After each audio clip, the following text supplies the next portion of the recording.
Senadora por el Centro Democrática, precandidata presidencial Paola Orguín, muy buenos días.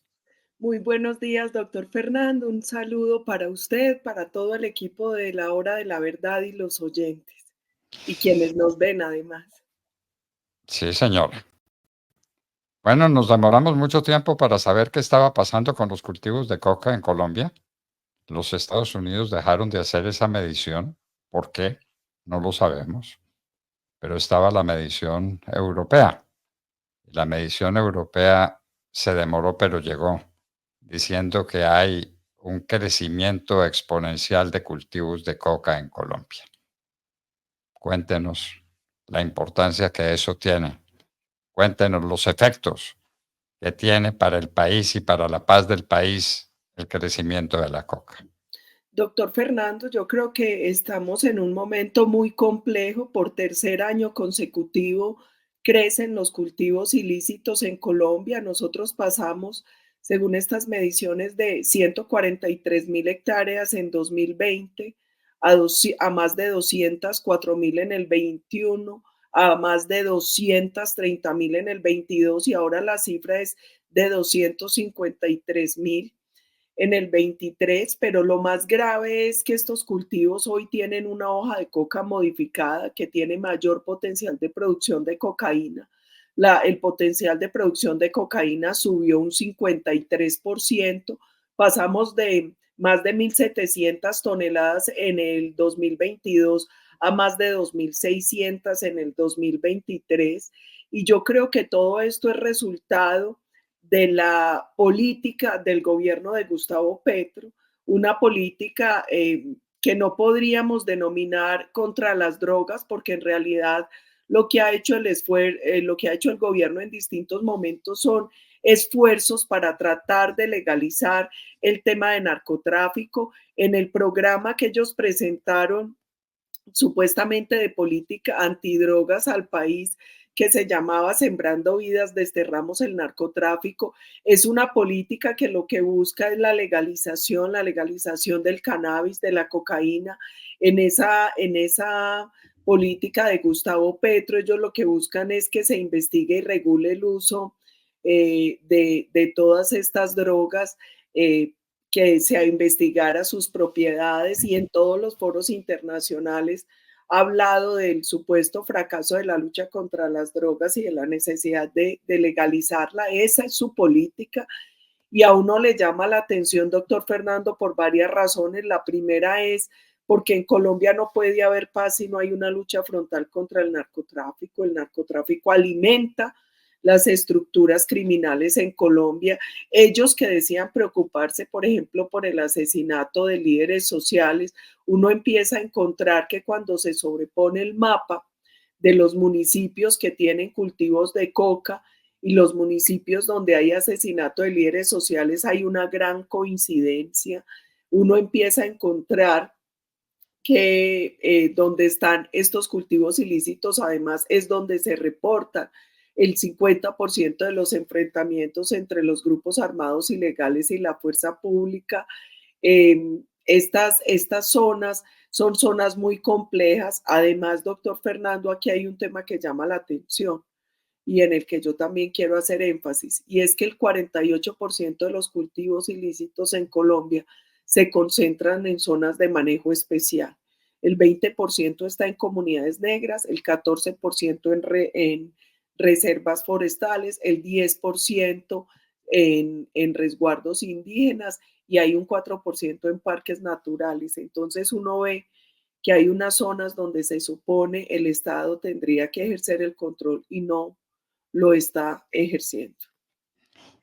Bueno, senadora, pero uno se pregunta si tuvimos el modelo de una acción ejemplar, la que se desarrolló en el gobierno de Álvaro Uribe, que tuvo efectos y efectos visibles y tangibles para la destrucción del negocio que alimenta todas las guerras, como lo decía el propio presidente Uribe. ¿Por qué no se sigue ese modelo?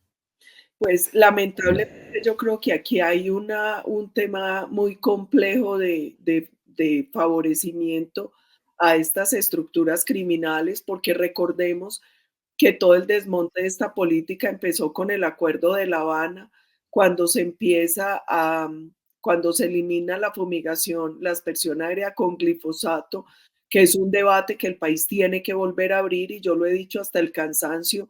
Es muy particular que en un país donde se usa el glifosato en casi todos los cultivos lícitos, pues no se pueda usar contra los cultivos ilícitos.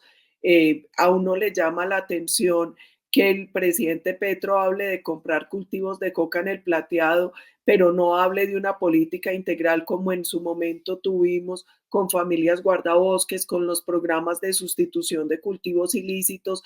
Además, es que ni siquiera hay preocupación por la erradicación manual, doctor Fernando. O sea, ellos eliminan la erradicación forzosa de cultivos ilícitos, pero además la erradicación manual la han llevado a índices muy bajos. Nosotros teníamos en los últimos años unas más de 100.000 hectáreas de coca que se erradicaban manualmente.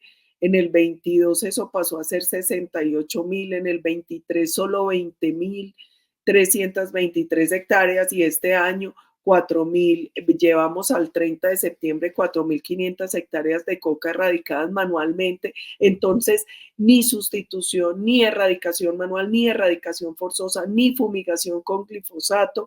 La pregunta es, ¿cuál es el interés del gobierno en permitir que estos cultivos crezcan, pero además en no realizar la lucha frontal contra los cultivos? Y cuando ellos hablan, por ejemplo, que el foco no es ese, sino la incautación, uno encuentra que no se compadecen tampoco los números de incautación con el volumen real de producción de drogas que hay hoy. Es que, como usted lo decía, doctor Fernando, esto ya está inventado, tiene que ser una política integral, una política de prevención, de control y represión, de rehabilitación, una política que tiene que ir contra todos los eslabones de la cadena. Entonces hay que atacar los cultivos, pero también los precursores químicos, pero también la distribución y el tráfico, el lavado de activos, que es un punto central, porque finalmente esto se maneja como cualquier negocio.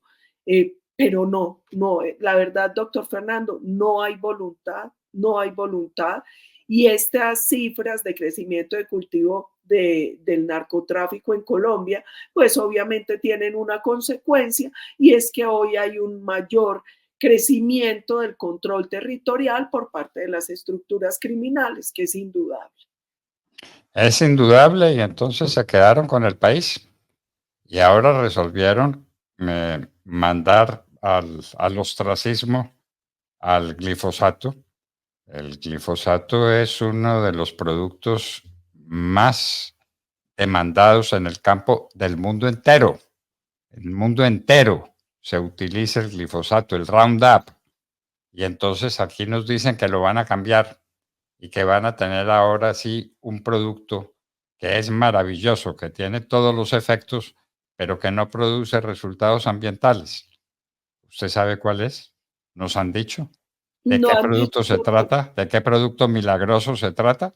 doctor Fernando, no solo no han dicho, sino que hoy tenemos un problema real, y es que la fumigación se suspendió desde 2015. O sea, el gran problema hoy es que llevamos ya casi 10 años sin fumigar, sin aspersión aérea con glifosato, y entonces, ¿cuál es el sustituto? Entonces, ¿cuál es la estrategia? Porque no la vemos, no la vemos.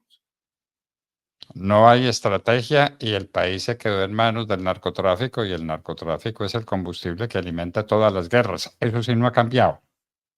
No ha Y ahí, cambiado. doctor Fernando, también hay un discurso de doble moral, porque este es un gobierno que todo el tiempo está hablando de lucha contra el cambio climático. Si de verdad esa fuera la preocupación, en vez de estigmatizar y perseguir sectores como el sector minero energético, pues debería preocuparse por un tema de deforestación que está ligado también a la minería ilegal y al narcotráfico.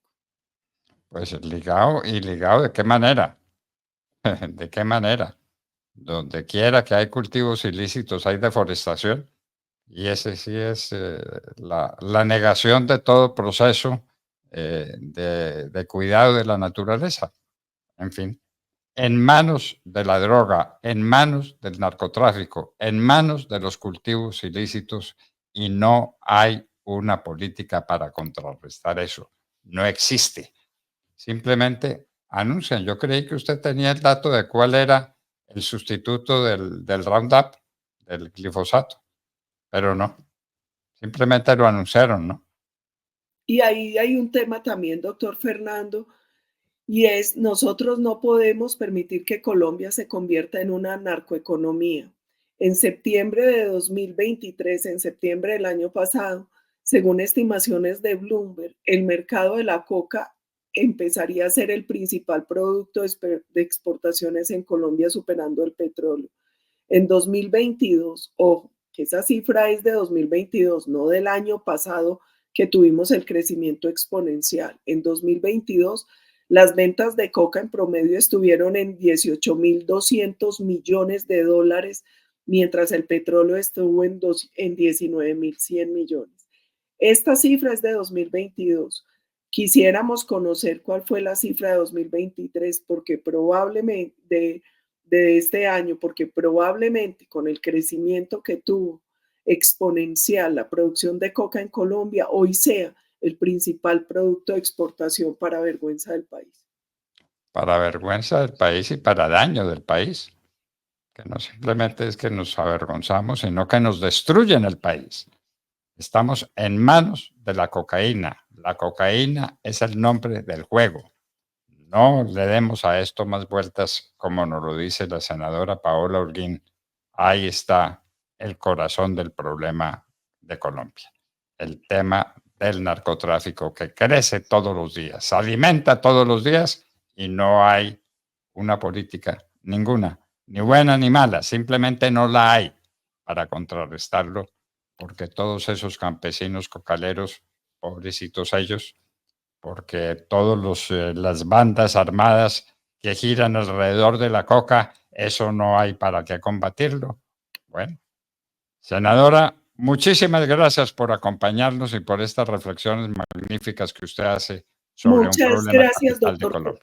Muchas gracias, doctor Fernando, y yo quiero aprovechar sus micrófonos a usted, que tantas personas lo escuchan y lo ven, porque yo creo que todos los colombianos tenemos que hacer un gran acuerdo, y es para el 2026, una de las exigencias tiene que ser un programa integral y efectivo de lucha contra el narcotráfico. Nosotros no podemos permitir que el país siga por la senda que lo trae Gustavo Petro. Y en ese tema tendría que haber un consenso por encima de partidos e ideologías. Bueno, nuestro consenso está garantizado. Estamos totalmente de acuerdo. O hacemos una política antidrogas o el país no tiene futuro. Así es. Senadora Paola Holguín, muchísimas gracias. Muchas gracias, doctor Fernando. La senadora Paola Holguín del Centro Democrático, queridos amigos, nos estaba acompañando. El tema es la droga. El nombre del juego es cocaína. Y no hay ninguna política contra la cocaína. Ninguna. Más bien parece que simpatía, ¿no? Y lo último es que les van a comprar las cosechas de coca que produzcan. Era lo que faltaba, ¿no? Eso es lo que propone Gustavo Petro, doctor Fernando, y dice él que va a empezar por el Plateado en el departamento del Cauca, donde compraría toda la producción de hoja de coca que produce ese corregimiento de Argelia en el departamento del Cauca. Después tendrá que hacerlo con el resto del país. Pero ¿cuánta hoja de coca se está produciendo hoy en Colombia y qué precio puede llegar a tener? La gran pregunta que nos hacemos también es cómo va a ser esa negociación, porque con los que Petro está sentado en mesas de negociación, FARC, ELN, Pelusos, Puntilleros y 800 bandas criminales que hay en Colombia. 800 bandas criminales que hay en Colombia. Se dice rápido, doctor Fernando, pero calcule. 800 bandas criminales hay hoy en el país. Tendrá que sentarse con ellos a negociar el precio de la hoja de coca, porque va a haber una clara competencia. Las FARC, el ELN y todas las otras bandas criminales, incluidos los carteles mexicanos que hacen presencia en el Pacífico colombiano, no van a querer que el gobierno se quede con toda la producción de la hoja de coca, así que tendrán que dividirse las cuentas, ¿no? ¿Cuántas usted va a recibir y cuántas va a ¿Y qué recibir? hará la ministra Buitrago con la coca que compre? ¿O el ministro Juan Fernando Cristo? Lo ¿Compran la que, coca y qué hacen con ella? Lo que plantearon hace algún tiempo, doctor Fernando, y esto lo digo yo en la suposición, tratando de leer lo que quiere el gobierno, es que convertiría todo este forraje en abono orgánico para los demás cultivos. No sea gracioso. O sea, No bueno, sea que no hace falta, doctor Fernando, raspar coca para convertirlo en abono, pero además la No, raspada de la coca cuesta. O sea que no sé. nosotros, colombianos, vamos a pagar los raspachines, como se le conoce a ellos en las chagras. Vamos a pagar los raspachines para que el presidente Petro pueda comprar la coca, pero además, recuerde usted que ya ha habido proyectos impulsados por los comunes, antes FARC, que indicaban la posibilidad de que la coca se pudiera tratar en los laboratorios de las universidades públicas para sacar los elementos y los componentes que tiene la hoja de coca. Esto significa que vamos a llegar al tema de procesar coca, de convertirla en cocaína. Recuerde los delirios que tiene el presidente Gustavo Petro con eso. A él le encanta tener casas de paso donde la gente puede ir a drogarse, porque lo hicieron en Bogotá, porque eso es un tema de salud pública y hay que atenderlo de esa manera. Es mejor, mire usted la lógica de esta extrema izquierda, es mejor que la gente vaya y se drogue en una casa pagada con los impuestos de los colombianos a que se drogue en la calle con cualquier jeringa y termine muerta por una sobredosis o por una enfermedad. Esa es la lógica. Yo no sé si es hacia allá o se nos quiere conducir Gustavo Petro con esta idea que ya lo veremos. El ministro del Interior ha dicho, bueno, estamos viendo, estamos evaluando, pero ¿y ajá, cómo se va a hacer? Estamos esperando la propuesta de la ministra para valorarla. No tienen ni idea. La idea la lanzó Gustavo Petro y una idea loca como todas las de él. Comprar la coca que se produce en el Micay, que va a ser comprar la coca que se produzca en cualquier lugar del país. Era lo que faltaba. El gobierno dedicado a comprar la coca. Bueno, ya regresamos, queridos amigos. Avanzamos. Gradúate de bachiller y conecta con lo que quieres. En el Colegio En Conexión con Subsidio puedes finalizar el bachillerato en la mitad del tiempo, obtener tu título bajo un modelo educativo con certificación internacional, horarios flexibles y modalidades que se adaptan a tus necesidades. Matricúlate ahora en www.colsubsidio.com/aprende. Colsubsidio, juntos lo hacemos posible. Vigilado Supersubsidio. www.lahoradelaverdad.com.co. Escúchenos desde cualquier parte del mundo a través de nuestra página de internet. Opinión, deportes, cultura y entrevistas. Visítenos y participe. www.lahoradelaverdad.com.co. Pase la voz.